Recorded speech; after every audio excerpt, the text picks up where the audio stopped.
अस्सलाम वालेकुम नाजरीन, मैं हूं मोहम्मद अब्दुल हकीम। 7H न्यूज़ में आपका इस्तकबाल है।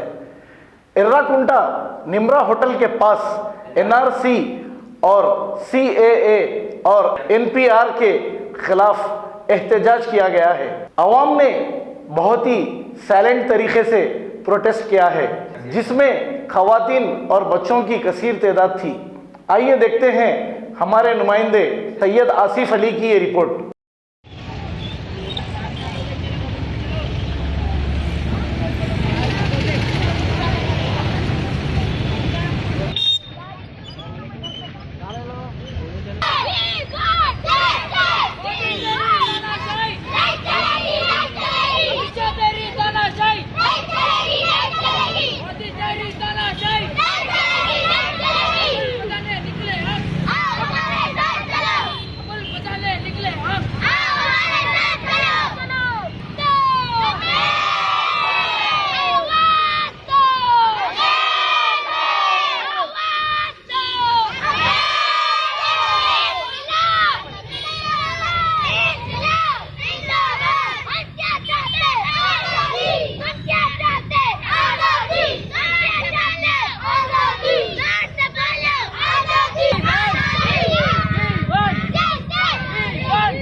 G1 टाउनशिप चिवल्ला गोलापल्ली मोइनाबाद के कामयाब वेंचर के बाद अब नागाराम फ्री जोन में IT companies Shamshabad international airport से सिर्फ 7 किलोमीटर की दूरी पर बेंगलुरु हाईवे और आउटर रिंग रोड के बिल्कुल करीब, जहां पर आप घर बना कर रह सकते हैं। Gated community, drainage, BT road, electricity, water line, footpath जो है बिल्कुल आबादी से जुड़ा हुआ, मस्जिद, government hospital, bus stop, schools, function hall, petrol pump जैसी बुनियादी सहूलत चंद कदम की दूरी पर। स्पॉट रजिस्ट्रेशन और क्लियर टाइटल के साथ सिर्फ और सिर्फ 6,999 रुपए फी गज। जल्दी करिए, आपका ये छोटा सा इन्वेस्टमेंट आपके बच्चों का मुस्तकबिल बदल सकता है। हमारा पता है G1 township beside Madina restaurant, Attapur, pillar number 67। Contact number 8686579696 9550224871। सच्ची खबरें आप तक पहुंचाता है 7H न्यूज़।